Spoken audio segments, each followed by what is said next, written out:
From software version 1910 onwards, we've added support for many generic USB Ethernet adapters with a range of our MagicQ consoles. These are now supported on our MQ500 and 500M, the MQ50, MQ70 and MQ80 consoles. This allows you to now create a second network on the console, ideal for remote controlling the console, either as maybe part of your local building network where you don't want to send all your lighting data to, or by adding an external access point, or also being able to control the console remotely if you set up local access over the internet. So let me plug it in and show you how this works. To add support, all you need to do is upgrade to a version of software 1910 or higher.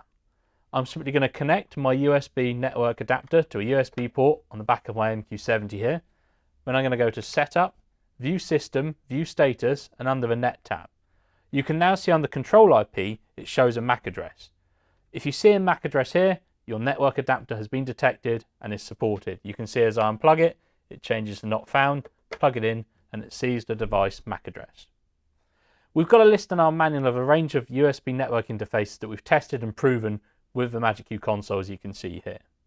Now to set this up and start controlling the console, we go to View Settings and Network. Inside View Settings Network, you've now got ControlNet mode. If I bring up the options, you've got 4 options. Disabled is the default. You've got Static IP, which allows you to specify the IP address you want to set the console to have on its control network. It does need to be a separate IP scheme that you're going to use for your lighting network. So if you're going to use maybe a 2.0 scheme on a /8 subnet for your lighting network, you might be connecting to a 192.168, for example, network as part of your building setup.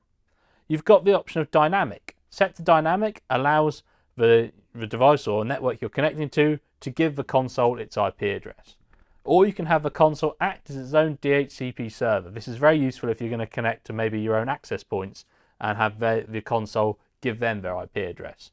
I'm going to choose Dynamic here. Now what I'm going to do is I'm going to go back to View System, View Status, and you can see it says no link. I'm now going to connect my network cable, which is connected to my building network here in the campus's offices. And you can see it's automatically obtained its IP address. The console's ControlNet IP is now 192.168.61.89. And you can also see the gateway or the router IP address here shown.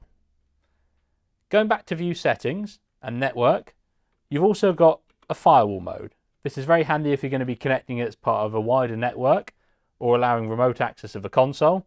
So you can have the option to disable the firewall, allow remote control only, which will only allow protocols like our MagicQ remote app, 10scene app, or remote controlling the console, or block all. So if you want to leave it on the network but not allow people to remote control it. The ControlNet network is limited. It won't output things like your lighting data, so it won't output ArtNet or Streamy ACN over the control network. It is designed as a remote control protocol only. This is great for adding external routers, as I say, or remote controlling it using the remote app. It's particularly maybe where your building network is part of a larger wireless network where you want to be able to walk around the venue and remote focus your fixtures. So this is added in software version 1910 onwards and supported on the MagicQ consoles we've got in the room here.